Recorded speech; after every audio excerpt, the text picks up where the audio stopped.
On va pas se mentir, on commence à se lasser un peu du foot à 11. Toujours la même chose, toujours les mêmes histoires. Mais là, un sauveur va peut-être arriver, le prime du divertissement. Je parle bien évidemment de la Kings League France. Ça débarque enfin, parce qu'à la base c'était en Espagne. Maintenant ça arrive en France dans une version avec 8 équipes qui s'affrontent dans un tournoi où les 4 premiers du classement joueront la Kings World Cup. Pour rappel, les joueurs de chaque équipe ont déjà été draftés. La draft, c'est-à-dire qu'il y a des joueurs qui ont candidaté, des joueurs en général. Le niveau, on est autour de N2, N3. Il y a eu ce qu'on appelle un try-out, c'est-à-dire des essais. Les meilleurs ont été gardés et il y a ensuite eu une draft. Les présidents de chaque équipe ont pu choisir leurs joueurs afin de composer leur équipe. Et il y a aussi une spécificité, chaque équipe bénéficie de 3 jokers appelés les wildcards qui ont été annoncés récemment et il y a de très grosses surprises avec des joueurs pros. On commence par la première équipe, 3-6 Nation, présidée par Chouameni, Matt Maignan, Jules Koundé, Mbemo. Il y a aussi d'autres joueurs, je crois qu'il y a Koné et Mayoulou. Et dans leur équipe, je connais un joueur, JMK, et qui est le gardien le plus technique. C'est-à-dire qu'il joue gardien, mais il est très à l'aise, balle au pied, il peut dribbler des joueurs, tout ça. Excellent joueur, sûrement le meilleur gardien de la compétition pour moi. Comme wildcard, ils pourront compter sur monsieur Landry Ngala, ancien international français de futsal. D'ailleurs, si je dis pas de bêtises, leurs 3 wildcards, c'est des anciens joueurs de futsal. Ensuite, on a Wolfpack FC, présidé par monsieur Adil Rami. Coupe du Monde, tout ça, on ne le présente plus. Même lui, sur ses lives, c'est le divertissement. Il aura même réussi à négocier un partenariat officiel avec l'Olympique de Marseille. C'est-à-dire que déjà, les maillots sont aux couleurs de l'Olympique de Marseille. Du blanc, du bleu. Ensuite, leur équipe pourra créer du contenu à la commanderie et même avoir des entraînements là-bas. C'est incroyable. Dans leur équipe, on pourra compter sur le rappeur Bendo Z qui sera attaquant. En vrai, je l'ai vu en 1 contre 1, très fort, manque de finition peut-être, mais il va s'améliorer et ce sera un crack sur le terrain. En wildcard, j'en connais un, c'est Cicinho, très bon créateur de contenu et en plus très fort en 1 contre 1, vraiment ses vidéos sont incroyables. Allez les checker. La troisième équipe, Gen 7 Génération 7, présidée par Michou. Comme entraîneur, ce sera Djibril Cissé, c'est vraiment pas rien. Comme joueur, on pourrait également compter sur Driss Zidane, le neveu de la légende Zinedine Zidane. Comme wildcard, il aura notamment un ancien joueur de Ligue 1, Paul-Georges Ntep, joueur de Rennes, qui a notamment mis une masterclass incroyable. Je crois qu'il a mis un but à 4 pattes de la tête, même ça avait fait gueuler, ça avait fait jager tout ça. Il avait osé faire ça. Et le commentateur sur sa chaîne ne sera autre que monsieur Omar Da Fonseca. C'est une dinguerie. Juste ça, l'ambiance, ça va être le meilleur live. Le match sur la chaîne de Michou, ça va être les meilleurs matchs. Et clairement, c'est mon équipe surprise. Non, parce que tout le monde les voit perdre, mais moi je les vois faire un petit résultat sympa, des petites surprises par-ci par-là. À suivre. Quatrième équipe, on la connaissait déjà, l'équipe foot de rue présidée par Amine Mathieu, Jérémy Ménez, Samir Nasri. Ils nous avaient régalé, enfin il y avait eu un gros scandale d'ailleurs pour la Kings World Cup, rappelez-vous. Samir Nasri sera l'entraîneur de l'équipe, ça c'est cool. Et ils ont 2 wildcards très intéressantes puisqu'ils ont un ancien gardien pro de Ligue 1 qui a notamment joué à Rennes et surtout à Bordeaux, j'ai nommé Benoît Costil.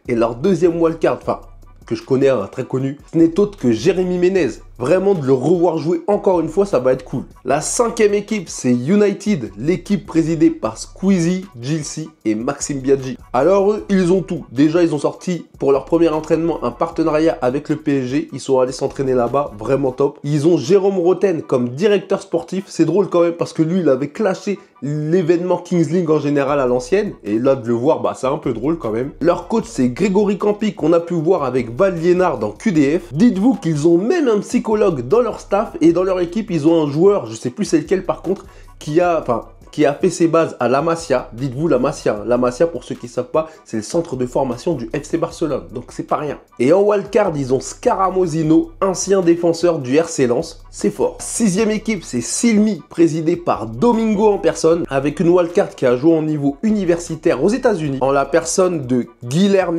Carvalho Feitosa. C'est un portugais français, je crois, si je dis pas de bêtises, corrigez-moi en commentaire. Ensuite, on a Panam All Star, présidé par Pfut, avec comme wildcard Manzala. C'est pas n'importe qui, puisque c'est un ancien joueur pro qui a joué à Amiens et à Angers, si je dis pas de bêtises. Donc voilà, Panam All Star à surveiller quand même. Et la dernière équipe, c'est Karasu, présidée par Kameto.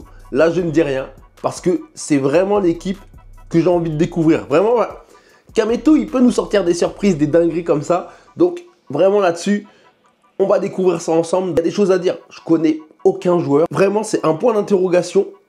et à moyen qui crée une vraie surprise. Au niveau de l'arbitrage, on a une très bonne surprise puisqu'il y a un arbitre que vous connaissez peut-être tous d'ailleurs grâce aux réseaux sociaux. Il s'agit de Ryan Herry, aka RG28 pour ceux qui connaissent. Les arbitres seront équipés de caméras pour voir ce qu'ils voient, ça c'est cool. Et il y a aussi une première, c'est vraiment une première, ils ont même fait ça avant le foot à 11, c'est-à-dire qu'on aura des arbitres sonorisés.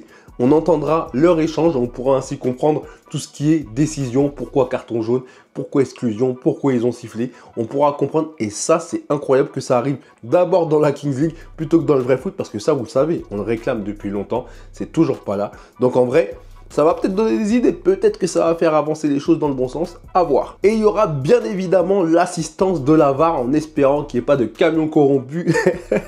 On sait jamais. Les matchs commenceront ce dimanche 6 avril, donc 4 matchs qui s'enchaînent. Le premier qui commence à 16 h, le dernier à 19 h. Chaque match dure 1 heure du coup. Ce sera à suivre sur les chaînes Twitch respectifs de chaque streamer, donc PFUT, Domingo, Squeezie, Michou, etc. Mais aussi, et ça c'est une nouveauté, enfin c'est quand même fort, sur l'application M6+. Donc c'est vraiment l'application, hein, pas sur la chaîne, sur l'application, il y aura les matchs qui seront retransmis. Donc là, si on fait le calcul, il y a 8 équipes, 4 matchs chaque week-end, on part sur je sais pas combien de temps, j'ai pas fait le calcul, je vous avoue. Mais en tout cas, à la fin, il y aura un classement. Les 4 premiers seront qualifiés pour la Kings World Cup. Il y a aussi un truc, ah oui, j'ai oublié d'en parler. Chaque équipe dispose d'un budget fictif qui part de 100 millions d'euros. C'est-à-dire que c'est de l'argent fictif et à la fin de la saison, il y aura des mercatos. Les joueurs, en fonction de leur performance, prendront une valeur virtuelle. Donc, je sais pas moi, admettons Driss Zidane, il est incroyable. Sa valeur, elle pourra peut-être atteindre, je sais pas s'il devient incroyable, 60 millions d'euros, admettons 60 millions d'euros. Et ben en fait, il y a une équipe qui pourra poser les 60 millions sur la table et ça va s'échanger des joueurs comme ça. Donc, je suppose qu'en fait, les joueurs qui sont actuellement dans la Kings League resteront pour la saison prochaine, etc. Et ça, en vrai, c'est cool parce que ça permettra vraiment de suivre, d'avoir nos joueurs préférés. Donc vraiment, moi, ce concept, il me plaît. Je ne l'ai pas suivi en Espagne. J'ai vu des highlights, j'ai vu des buts incroyables, notamment là, je crois que c'était la semaine dernière, il y a une fille, parce que carrément, il y a la Kings World Cup féminine. Il y a une fille, elle a mis un but extraordinaire, digne des plus beaux buts que j'ai vus cette année. Donc là, je m'y intéresse parce que c'est en France et vraiment, je vais regarder ça et suivre ça de très près parce que moi, je le redis, le foot à 11, ça m'ennuie vraiment. Déjà, juste l'équipe de France, je regarde même plus.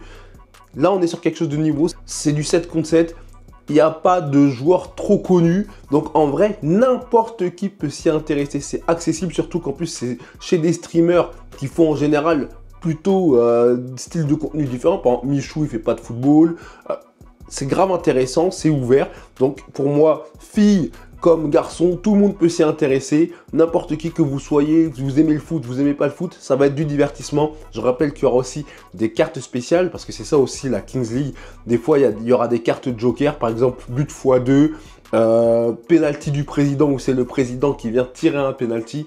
Donc tout ça là, ça va être des moments d'anthologie. Je suis sûr que ça va être incroyable et clairement moi je suis hype, donc voilà.